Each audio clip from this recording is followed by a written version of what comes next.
இந்திய ஏ அணி மற்றும் இலங்கை ஏ அணிகளுக்கு இடையே இடம்பெறும் சர்வதேச ஒருநாள் தொடரின் இன்றைய போட்டியில் இரு தமிழ் வீரர்களுக்கு வாய்ப்பு வழங்கப்பட்டுள்ளது. அண்மை காலமாக உள்ளூர் கிரிக்கெட் போட்டிகளில் திறமைகளை வெளிப்படுத்தி வருகின்ற தமிழ் பேசுகிற வீரர்களான வேகப்பந்து வீச்சாளரான முகமது சிராஸ் மற்றும் சுழல் பந்து வீச்சாளரான விஜயகாந்த் வியாஸ்காந்த் ஆகிய இருவரும் முதல் முறையாக இடம் பிடித்துள்ளனர். 2026 முத்தரப்பு தொடரில் இந்திய ஏ அணி, இலங்கை ஏ அணி மற்றும் ஆப்கானிஸ்தான் ஏ அணிகள் பங்கு பெற்றுகின்றன. இந்த போட்டிகள் ஜூன் மாதம் 9 முதல் ஜூன் 21 வரை இலங்கையில் நடைபெற உள்ளது.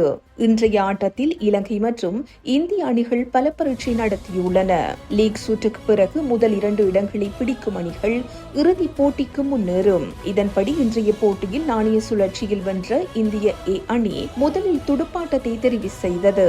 இந்த போட்டியில் பெரிதும் எதிர்பார்க்கப்பட்ட இளம் வீரர் வைவ் சூரியவன்சி முகமது சிராஸின் பந்து வீச்சில் 14 ஓட்டங்களுடன் ஆட்டமிழந்தார். 2026 முதல் 2027 போட்டி பருவ காலத்திற்காக இலங்கை தேசிய கிரிக்கெட் வீரர்கள் 46 பேரை தேசிய விளையாட்டு வீரர் ஒப்பந்தங்களுக்காக தேர்ந்தெடுத்துள்ளதாக இலங்கை கிரிக்கெட் நிறுவனம் அறிவித்துள்ளது.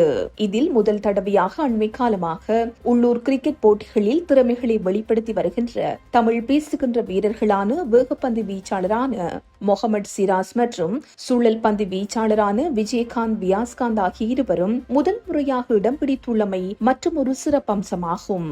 இந்த செய்தி உள்ளிட்ட மேலதிக விரிவான செய்திகளுக்கு www.behindmenews.org என்ற எமது இணைய பக்கத்தினை பார்வையிடவும்.